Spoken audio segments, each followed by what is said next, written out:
Acompáñenme a Juan, capítulo 4, versículo 43. Juan 4, 43. El subtítulo de la Reina Valera dice: Jesús sana al hijo de un noble. Ahí después, cuando vamos a ver que vamos a empezar a leer el relato, y dice oficial del rey. Bueno, es seguramente alguien que tenía vinculación con el rey Herodes y trabajaba para él o lo representaba de alguna manera, ¿no es cierto? Era una persona que trabajaba para el rey, ¿no? Vamos a leer Juan 4, 43. Juan 4, 43 dice: 2 días después salió de allí y fue a Galilea. Bueno, esto pasó después del encuentro que tuvo Jesús con la mujer samaritana. 2 días después salió de allí y fue a Galilea, dice el versículo 43. 44. Porque Jesús mismo dio testimonio de que el profeta no tiene honra en su propia tierra. Cuando vino a Galilea, los galileos le recibieron, habiendo visto todas las cosas que había hecho en Jerusalén, en la fiesta, porque también ellos habían ido a la fiesta. Vino pues Jesús otra vez a Caná de Galilea, donde había convertido el agua en vino, y había en Capernaum un oficial del rey, cuyo hijo estaba enfermo, ¿no es cierto? Este era la persona que trabajaba para el rey Herodes. Cuando oyó que Jesús había llegado de Judea a Galilea, vino a él y le rogó que descendiese y sanase a su hijo, que estaba a punto de morir. O sea, que lo acompañara a la casa y viera al hijo que estaba a punto de morir y que lo pudiera sanar, ¿no es cierto? Eso es lo que le estaba pidiendo. Versículo 48. Entonces Jesús le dijo: si no viereis señales y prodigios, no creeréis. El oficial del rey le dijo: Señor, desciende antes que mi hijo muera. Jesús le dijo: ve, tu hijo vive. Y el hombre creyó la palabra que Jesús le dijo y se fue. Cuando ya él descendía, sus siervos salieron a recibirle y le dieron nuevas diciendo: tu hijo vive. Entonces él les preguntó a qué hora había comenzado a estar mejor. Y le dijeron: ayer a las 7 le dejó la fiebre. El padre entonces entendió que aquella hora era la hora que Jesús le había dicho: tu hijo vive. Y creyó él con toda su casa. Esta segunda señal hizo Jesús cuando fue de Judea a Galilea. Esto es algo, como dije, esto es algo que pasó, no es ni una historia, ni un personaje, ni nada, esto pasó. Esta es la segunda señal o milagro que relata el Evangelio de Juan, de los 8 que relata. ¿Por qué? Porque el Evangelio de Juan nos presenta a Cristo como el Mesías. Entonces, estos 8 señales o milagros que se encarga de detallar bien es a propósito, ¿no? Para que los que leyéramos después la carta, o sea, el Evangelio, pudiéramos ver a Cristo como el Mesías. Entonces tenemos una situación acá. Jesús termina de hablar con la mujer samaritana, todo ese episodio que ya vimos, ¿no es cierto? Él ya habían visto cómo había convertido el agua en vino. Entonces, 2 días después ocurrió esto. Él volvió a Caná de Galilea y le sale al encuentro un noble o un oficial del rey. Dice lo que hemos leído, que era una persona que trabajaba para el rey Herodes, con una situación. Tenía el hijo enfermo, estaba a punto de morir, y hemos visto cómo le ruega, y ¿qué es lo que quería él?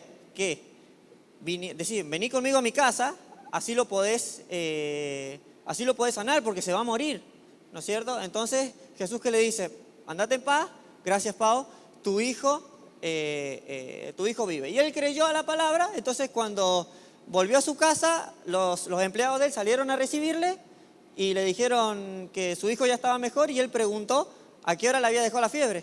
¿Y qué hora fue? Cuando Jesús le dijo que su hijo vivía. Entonces él creyó, y creyó él y toda su casa, ¿no es cierto? Esta es la experiencia que tuvo este oficial del rey Herodes, o esta persona que representaba de alguna manera al rey Herodes. No dice la Biblia cómo, no dice la Biblia de qué manera, no dice si era un soldado, si era alguien vinculado a la política o al gobierno, no dice, no lo dice.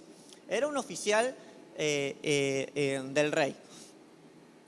Entonces, quiero que dos o tres cosas acerca de esto,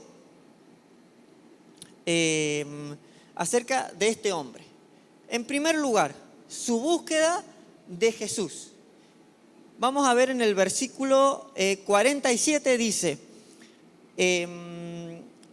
cuando oyó que Jesús había llegado de Judea a Galilea, vino a él y le rogó que descendiese y sanase a su hijo, que estaba a punto de morir. Entonces, sobre esta persona que tuvo un encuentro con Jesús, quiero que consideremos en esta mañana su búsqueda de Jesús y cómo su búsqueda de Jesús surge de la desesperación.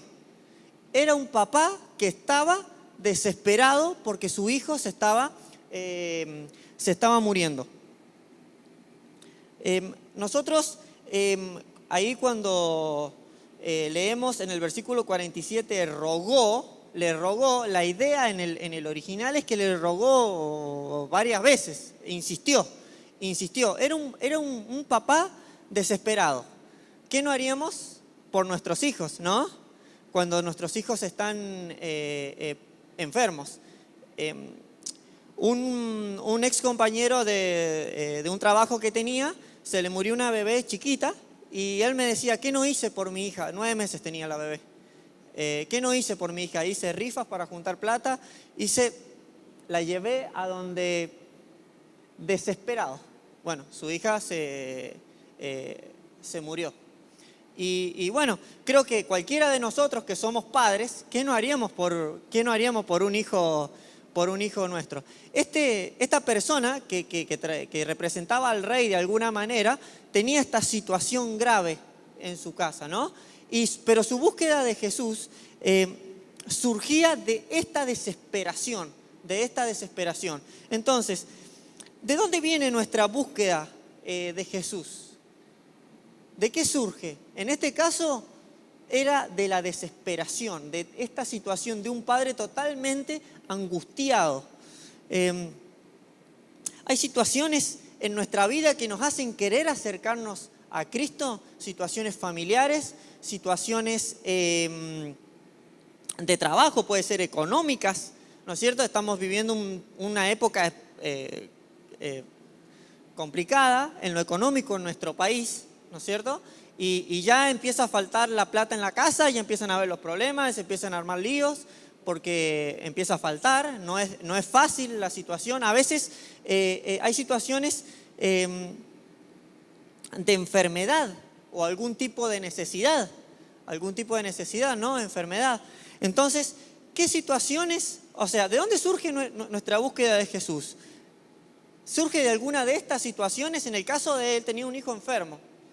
Puede que nos sintamos totalmente identificados con esta persona, ¿no es cierto? Una situación que no se podía solucionar con plata,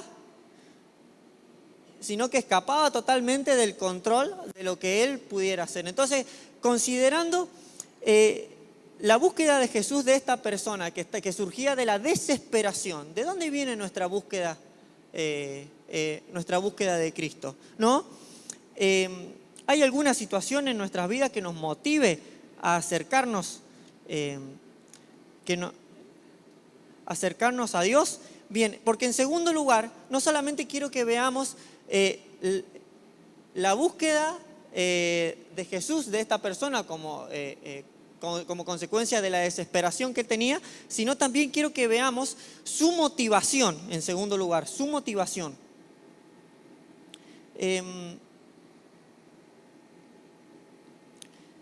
Él tenía una situación, un hijo totalmente enfermo, ¿no es cierto? Algo fuera del control, algo que no se podía controlar. Una angustia que los que somos padres entendemos bien qué es. Ahora, él había escuchado de esta persona que convirtió el agua en vino y que hacía este tipo de señales. Entonces, quizás que la motivación para buscar a Jesús surge de ese Jesús hacedor de milagros y no del Jesús Mesías. Entonces, era tal la desesperación de este papá, y yo me anoté acá, que rogó mucho a aquel que quizás podía darle un corte a su angustia. Vamos a leer acá que dice que le ruega mucho. Y vieron que hemos visto que le pide 2 veces que se vaya, o por ejemplo es el relato, que le pide 2 veces que vaya con él a su casa, que vuelva con él a su casa, porque su hijo se muere. Entonces, era tal la desesperación de este papá que rogó mucho a aquel que quizás que podía darle un corte. Él no sabía, había escuchado de este Jesús que hacía milagros. Pero esto hizo la motivación de que lo buscó como Jesús el que hace milagros en vez de como Jesús el Mesías, que quedara relegado en segundo lugar ese Jesús que era aquel que podría otorgarle salvación y vida eterna. Versículo 48, miren lo que dice. Entonces Jesús le dijo: si no viereis señales y prodigios, no creeréis. Quiero ahí explicar un poco el contexto. Él entra a esta ciudad, la gente lo recibe bien, ¿no es cierto? Como Jesús el que hace estas señales, ese Jesús que hace señales y milagros, lo recibe bien. Pero ¿para qué lo recibe? Esperando ver señales. Entonces se le acerca el hijo este hombre que tenía a su hijo enfermo y le ruega para que vaya con él a su casa y lo sane. Entonces Jesús levanta la cabeza, porque habla en plural ahí, y dice: si no ven señales, no creen. Entonces está mostrando por qué muchas veces las personas no se salvan. Tienen que ver para creer, en lugar de creer y depositar toda su confianza en su palabra, sin necesidad de señales y milagros, ¿no es cierto? A veces hay personas que, vos vas a tal religión o sos miembro de tal o partidario de tal religión porque a vos te funciona. Yo le prendo todos los 7 una vela a San Cayetano para que el trabajo no me falte. El trabajo no me falta porque me funciona. Así sigue siendo la gente hoy. Era acá en este tiempo. Estaban atrás de las señales y de los milagros. Ahora, ¿cómo se produce en una persona la obra de salvación? Acompáñenme a Romanos 10, 14. Romanos 10, 14. Vimos en primer lugar la búsqueda de Jesús de esta persona como consecuencia de su desesperación. Pero su motivación, a lo que había una circunstancia grave, era buscar al Jesús que podía darle un corte a la angustia, y no al Jesús que podía otorgarle salvación, al Mesías. Entonces Jesús tiene que explicar cómo la permanente necesidad de las personas de tener que ver cosas visibles para poder creer. Miren lo que dice Romanos 10, 14. Dice, vamos a leer hasta el 17. ¿Cómo pues invocarán a aquel en el cual no han creído? ¿Y cómo creerán en aquel de quien no han oído? ¿Y cómo oirán sin haber quien les predique? ¿Y cómo predicarán si no fueren enviados? Como está escrito: cuán hermosos son los pies de los que anuncian la paz, de las buenas nuevas de Jesús, dice la canción que solemos cantar. Mas no todos obedecieron al evangelio, pues Isaías dice: Señor, ¿quién ha creído nuestro anuncio? Así que la fe es por el oír, y el oír por la palabra de Dios. La obra de salvación en una persona, y lo vamos a ver en la Biblia graficado de muchas maneras, y creo que esto ya lo hemos lo hemos hablado en alguna oportunidad, creo, con los chicos en los viernes, en los jóvenes. Tiene que haber alguien que predique la palabra, tiene que haber un inconverso que escuche, y es ahí cuando Dios hace la obra de salvación en el corazón de la persona, es cuando la persona tiene esa fe para creer, ¿no? Entonces, quizás que nuestra búsqueda de Jesús, como Él, está impulsada porque hay una desesperación, pero quizás que también a veces está motivada, como hemos visto, porque sabemos o porque nos han dicho de lo que Dios puede hacer. Quedó en segundo lugar a Jesús el Mesías, dándole prioridad en el pensamiento y en el raciocinio de este hombre y de todos los que estaban escuchando, a Jesús el que hace señales o el que hace milagros. Quizás que todos acá en esta mañana somos hijos de Dios.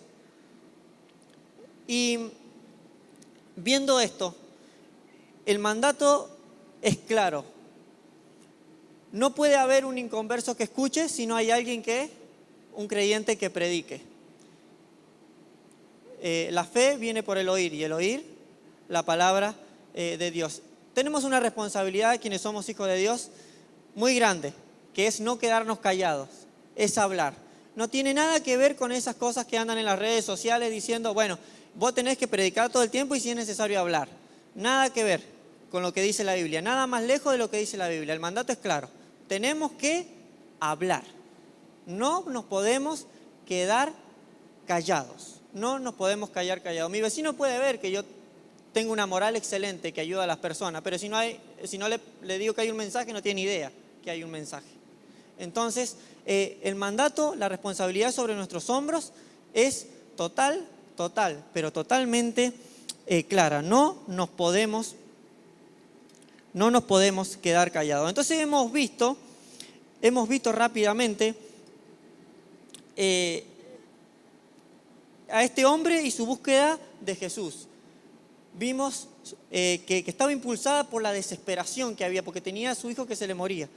También hemos visto la motivación, que lo buscaba como ese Jesús que podía darle solución a los problemas, pero no como ese Mesías que podía otorgarle salvación. Quizás que, como dije recién, somos todos creyentes en este lugar, no lo sé, no conozco los corazones.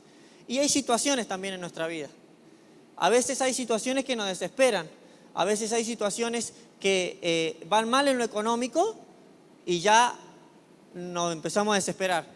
A veces hay situaciones en lo familiar, cosas que tenemos que resolver en nuestros hogares. Los creyentes también tenemos problemas en nuestros hogares. A veces tenemos que ponernos de acuerdo con nuestras esposas, tenemos que pedir perdón y otorgar el perdón. Y hay situaciones también, pueden haber situaciones de enfermedad que escapan a nuestro control. Pero sabemos que ese que tiene el poder para rescatarnos del infierno y darnos vida eterna, también tiene el poder para poder arreglar cualquier situación en la que nosotros nos encontramos, en cualquier situación de angustia por la que estemos pasando. A veces, cuando las cosas no las podemos controlar, nos empezamos a desesperar y a angustiar. En cualquier sea el ámbito, o en el trabajo, en lo económico, en lo familiar, algo de enfermedad que escapa a nuestro control. Acudamos una vez más a ese Jesús que no solo nos ha salvado, sino que también tiene el poder para cambiar nuestra realidad. Nosotros los creyentes eso es algo que sabemos muy, muy bien. Acudamos a Él. Entonces, hemos visto a esta persona desesperada, que una situación fuera de su control. Bueno, escuché de este Jesús que hace señales y milagros, le voy a rogar, le voy a pedir para que termine ya de una buena vez con esta angustia. Entonces vamos a ver en tercer lugar el resultado. Vimos la búsqueda de Jesús, vimos su motivación y ahora vamos a ver el resultado. Acompáñenme al versículo 50 dice de Juan 4, por supuesto, Jesús le dijo, ve, tu hijo vive. Y el hombre creyó la palabra que Jesús le dijo y se fue. Vemos que Jesús le dijo, andate, no lo acompañó, tu hijo vive. Y él creyó solamente a la palabra. Cuando ya él descendía o cuando volvía a su casa,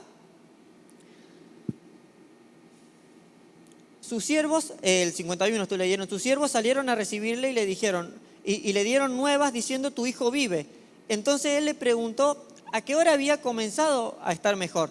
Y le dijeron, ayer a las 7 le dejó la fiebre. Esto es, a las 7, dice acá la traducción que tenemos, pero más o menos se calcula que ha sido al mediodía, porque si se tenía en cuenta que la primera hora cuando amanecía, más o menos fue al mediodía esto.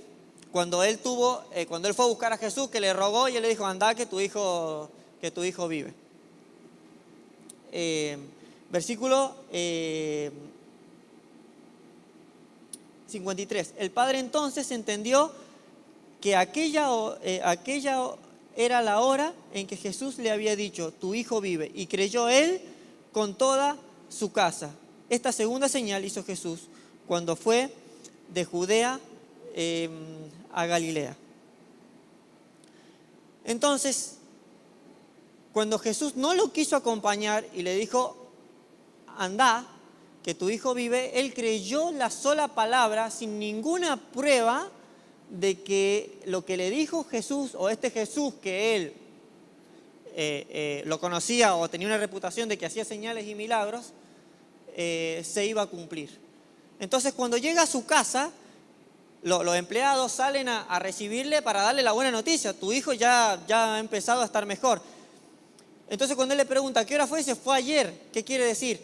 Que no se fue instantáneamente a su casa, sino que pasó al otro día, él llegó a su casa. Entonces cuando él preguntó la hora, dice, ellos le dijeron a la hora, y era la misma hora que Jesús le había dicho, anda, tu hijo vive. Y él creyó. Pero ya no era un creer en Jesús como el hacedor de milagros o el que puede solucionar problemas o cortar angustias, sino como ese Mesías prometido que podía traer salvación y vida eterna. ¿Cuál fue el resultado? Creyó él y toda su casa. Creyó él y toda su casa. Y no hubo necesidad de ver alguna señal. Entonces, la importancia y la enseñanza de este pasaje, de la salvación de una persona a través de la fe, sin la necesidad de ver un problema solucionado. Y Dios está interesado y quiere solucionar y que salgamos de nuestras angustias y nuestros problemas, pero Él está interesado en tu corazón y está interesado en mi corazón primero. He contado muchas veces cómo mi abuela paterna fue la primera que creyó en el Evangelio, ¿no es cierto? Pero en mi familia paterna se cumplió la promesa, cree en el Señor Jesucristo, como le dijo Pablo al carcelero de Filipos, y serás salvo tú y tu casa. Mi abuela la primera, mi abuelo no la dejaba ir a la iglesia. Se convierte mi abuela, se convierte mi abuelo, se convierten los hijos, se convierten las nueras, los nietos y los bisnietos, ¿no? Fue lo que le pasó a él, ¿no es cierto? Él creyó sin la necesidad de ver algo con la vista. Creyó por la sola palabra y entendió que este Jesús, que él quizás que lo buscaba con una motivación errónea, por que él podía darle un corte a los problemas, era ese Mesías prometido que iba a traer salvación y vida eterna. Es la experiencia de todos nosotros, es la experiencia de todos nosotros en esta mañana. No conozco los corazones, quizás hay alguien acá que todavía no ha tenido este encuentro con Cristo, como fue el caso de este hombre, como fue mi caso, y acá seguramente, si no has tenido un encuentro con Cristo y estás en esta mañana, seguramente hay alguna motivación. Quizás que es un problema familiar, quizás que es una situación que escapa de tu control, los hijos, el trabajo, en la economía que vivimos hay necesidad porque en lo económico todos está como inestable. Quizás que es de enfermedad. ¿Cuántas personas cuando tienen una situación grave de enfermedad que escapa del control de los médicos y de todo lo que se puede hacer, acude a las iglesias, acude a Dios? Bueno, quizás que te sentís identificado con esta persona. Voy a ir a ver qué onda, así como le prendo una vela a San Cayetano para que el trabajo no me falte. Porque es esa la motivación, es esa la motivación. Bueno, ¿Dios puede solucionar nuestros problemas? Claro que sí, claro que Él puede solucionar. Pero este buscaba a Jesús como hacedor de señales, en vez del lugar de como Jesús, el Mesías que podía traer salvación y que podía cambiar totalmente su realidad. Entonces, no conozco los corazones de todos. Si no has tenido un encuentro con Cristo, Dios, una vez más, en esta mañana, está hablando a tu corazón y a tu vida. Si somos todos creyentes, somos todos hijos de Dios, todos hemos tenido este encuentro con Cristo. Seguramente hay situaciones en nuestra vida que nos afligen, que nos entristecen, que nos preocupan, que no nos dejan dormir, que nos angustian, Ese que tiene poder para salvarnos y que nos salvó, también tiene el poder para cambiar cualquier situación. Pero nosotros debemos depositar nuestra confianza en Él, aunque no veamos. Qué difícil que es. Qué difícil que es depositar la confianza sin ver resultados y entender y creer que Él va, no sé de qué manera, Señor, pero vos vas a hacer que esto cambie, que esta situación cambie. ¿Cuál es el resultado? Esta persona creyó y fue de testimonio para toda su casa y también toda su casa creyó. Ojalá que nosotros, al entregar nuestras vidas, si somos hijos de Dios, hermanos de Él, y estas situaciones, para que Él haga, aunque a veces no entendamos, aunque a veces veamos que el tiempo corre, Señor, hace mucho que dejé esto en tus manos y no veo, pero confiando en que Él también sirva de testimonio para los que nos rodean. Ojalá que esta pueda ser la experiencia de todos nosotros en esta mañana. Un encuentro con Jesús cambió la vida de este representante del rey. Nunca más fue así. Le tocó creer sin ver nada, absolutamente nada.